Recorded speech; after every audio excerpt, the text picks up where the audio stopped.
Do you think there should be any concern of us making this documentary? Of course. If you don't realize right now that you're putting your neck on the chopping block, you know, you better take that camera and throw it away. Do you think the American Diabetes Association actually finally got back and they agreed to an interview? Preparing for the American Diabetes Association interview, I took a look at their diabetes diet and meal plan recommendations, and they were loaded with foods associated with causing diabetes.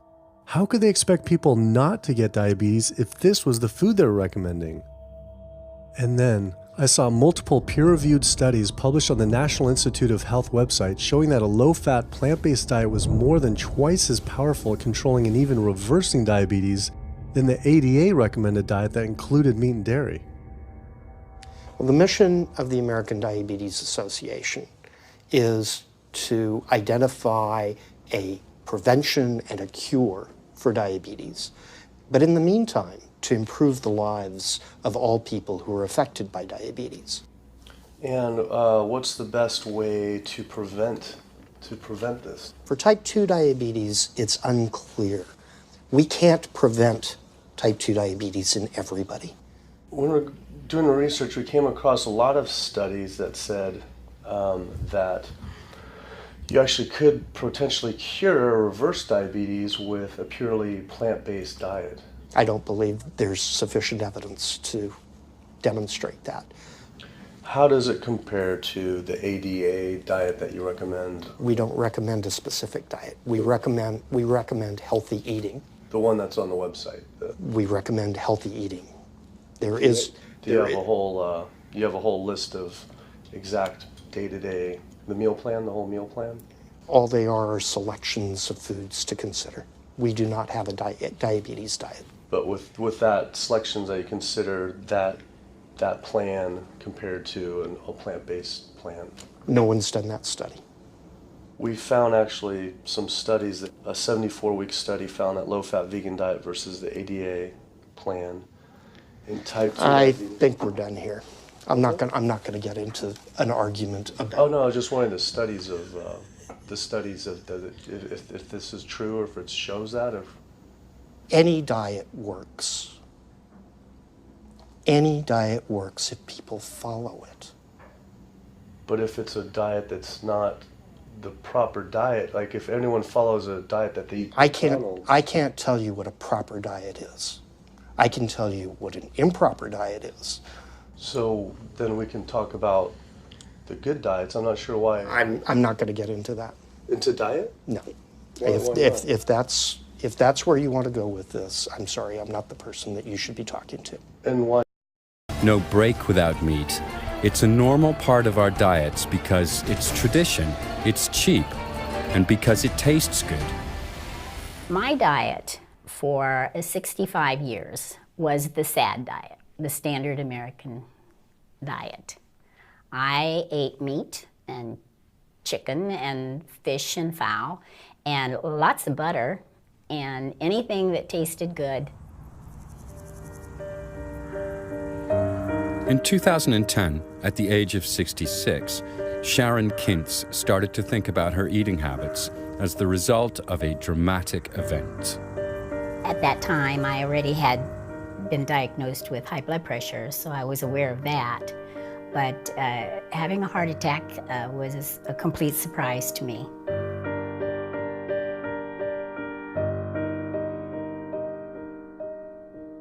The only symptoms that I had leading up to that was heaviness in my arms, pain in my jaw, and I would be tired, more tired than usual. This health nightmare put Sharon Kintz in the intensive care unit.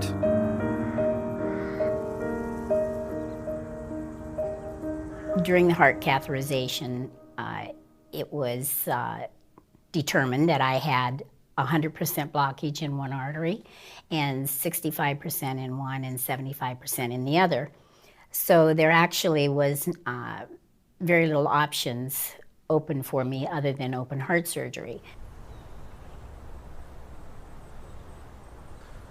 Cadwell B. Esselstyn is an expert in the field of heart disease, a well-renowned surgeon and researcher, and one of the best doctors in the United States. Today, the 82-year-old directs the Cardiovascular Prevention and Reversal Program at the Cleveland Clinic Wellness Institute in Ohio. Back in the 1980s, Dr. Esselstyn had already begun questioning the methods for treating heart disease. They only combated the symptoms, but didn't get rid of the cause. Intensive research led him to the conclusion our cardiovascular diseases are caused by our eating habits. When we look at this cause of heart disease, let's not be confused to blame it on genes, or just blame it on somebody's age, or blame it on the luck of the draw. Heart disease is a foodborne illness, and we now know that every time certain foods will pass your lips, you will further endanger and injure the endothelial cell capacity to make nitric oxide. Endothelial cells are crucial to our blood vessels and heart. They line our blood vessels and produce protective nitric oxide. And nitric oxide has these marvelous functions of keeping your blood flowing smoothly. It's the strongest vasodilator in the body. It also protects you from getting hypertension because it keeps your artery wall from getting stiff, inflamed, or thickened. And most importantly, a plentiful normal amount of nitric oxide will prevent you from ever developing blockages or plaque. Scientists know that cardiovascular disease starts with progressive damage to the endothelial cells. This is precisely where our diets come in. The excessive consumption of animal-based or processed foods damages our endothelial cells. Regular consumption of these products increasingly diminishes the protective nitric oxide supply in our blood vessels.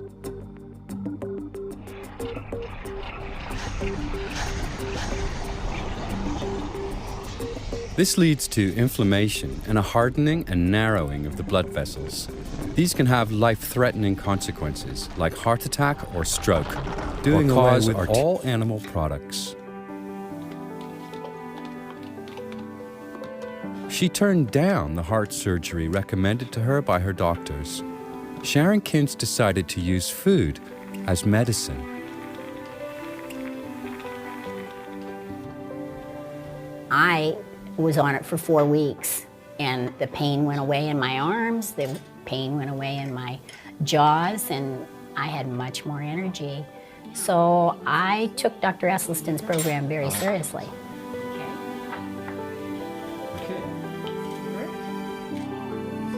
When Sharon Kintz was first diagnosed, she could hardly walk anymore. And nearly 2 years after her treatment with Dr. Esselstyn, she is physically fit again. And she has fulfilled one of her dreams. In 2012, at the age of 68, she successfully took part in a half marathon for the first time in her life. I know people are cramped for time, but you're talking about your health. If you want to live a long, healthy life and be able to contribute something, then you have to take care of doing away with all about manipulating the symptoms, not dealing with the underlying cause. You come in with that diagnosis, you get a bunch of pills that have nothing to do with the disease causation, or you get these procedures that have nothing to do with disease causation. It's a deception to say this pill will help you unclog your arteries, this one will save you from a stroke. No, it doesn't. The people who take the statins, etc., they still get their heart attacks, they still get their strokes. This does not reverse disease. This does not make plaques smaller. This is a fraud of massive proportions. In the U.S., treating chronic disease such as heart disease, cancer, and diabetes is a $1.5 trillion industry. That's the GDP equivalent of the 10th richest country in the world. I went back and dug deeper into the health organization's funding, and there it was again. These organizations were accepting millions of dollars from pharmaceutical companies that are making billions of dollars from the very same diseases these health groups are supposedly trying to end. It seemed like a major conflict of interest, unless ending these diseases isn't really the goal. The pharmaceutical industry spends more money on lobbying than any other single industry. Just like animal agriculture, they are so powerful, they write their own laws that have had activists in prison to silence them. Government's in bed with anyone that gives them the most money, which is the pharmaceutical industry, which is the animal ag industries. Like, they are pumping the government full of money and resources, and in return the government's giving them what they want: subsidies, imprisoning activists that go against them. And I think it's quite telling that these industries are working so hard and spending so much money to criminalize people for simply taking a picture, for simply recording what's going on inside of these facilities and making it known to the public. They're behind walls, they're underground, they're in these secret facilities that no one knows about. But if they did, they would be shocked and outraged. And I think people would not want to think that their pharmaceuticals, that their food are coming from these places. And that's why I think it's such a... We tend to want to consume protein, which means we want to consume meat, because that supposedly makes us strong. It makes us healthy. That's been an old story for a long time. But in reality, as we put more and more protein or meat into our diet, we see these diseases start to appear. The China study, as well as numerous other studies, demonstrate one thing above all. The higher the consumption of animal products, the greater the frequency of heart disease, cancer, diabetes, and countless other chronic diseases. Even small amounts of animal products can have a negative effect on our health.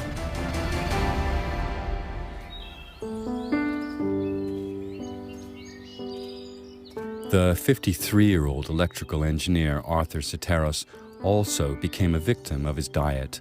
Excessive amounts of meat, fish, and dairy products. The consequences caught up with him.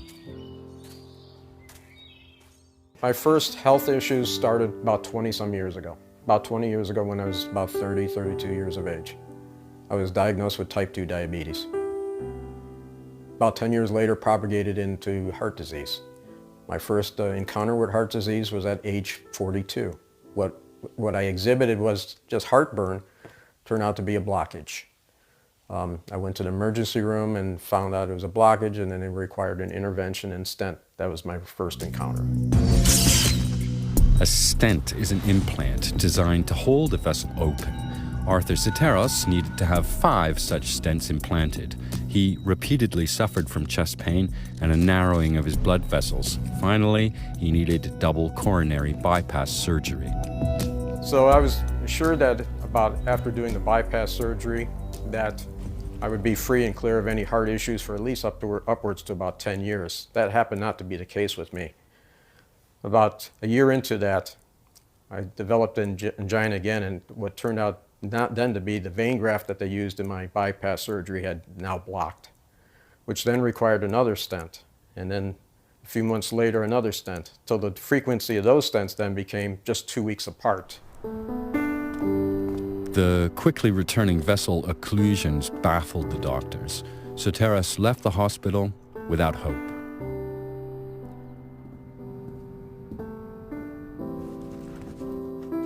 I wept and I cried like a baby because I wasn't ready to die. And I cried out to God for some options.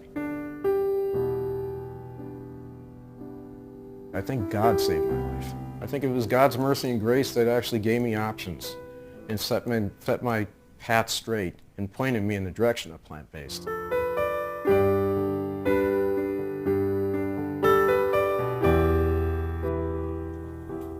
Through a member of his church community, Arthur Soteros learned about Dr. Esselstyn and his nutrition-based therapy. He consulted the doctor, and with his help, he restructured his entire diet.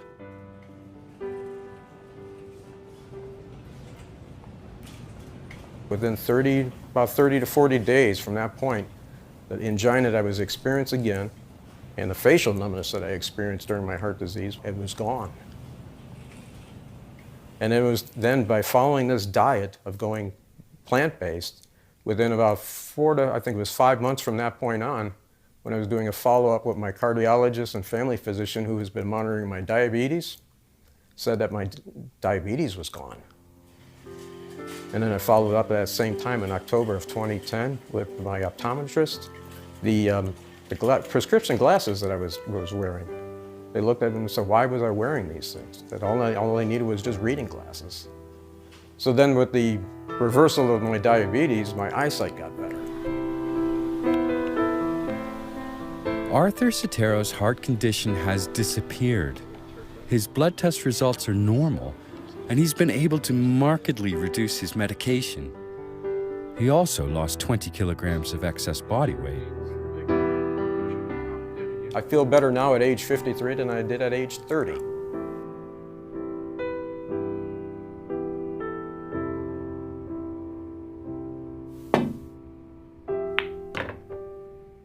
Through the years, $25 per person in the family.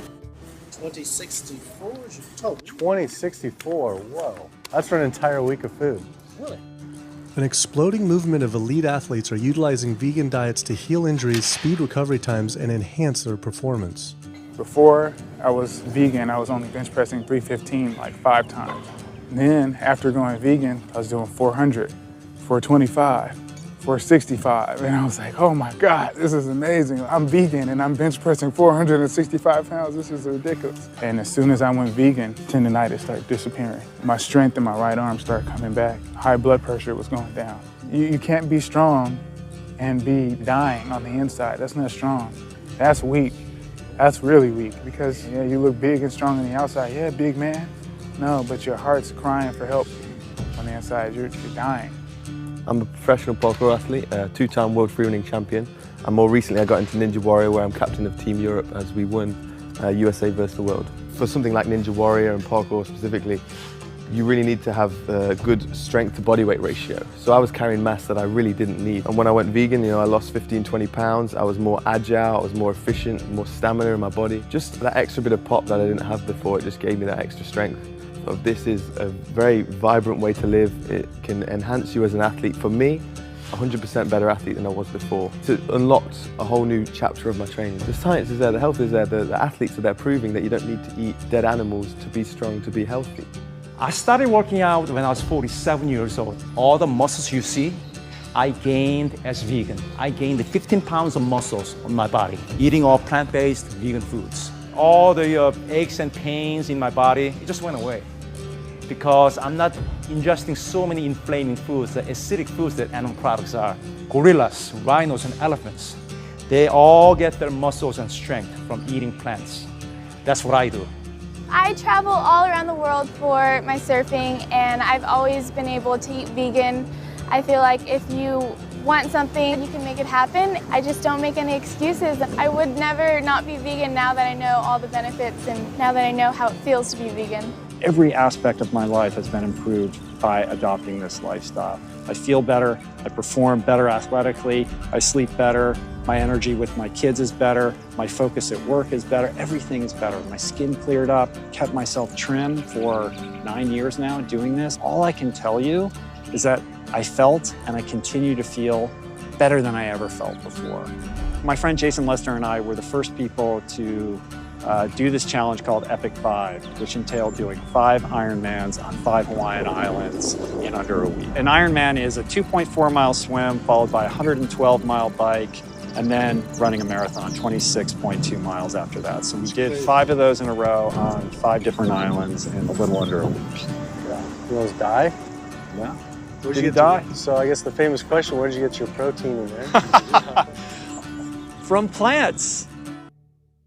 Like so many people, I was looking for excuses not to change my diet. But once I finally did, I felt liberated. 24.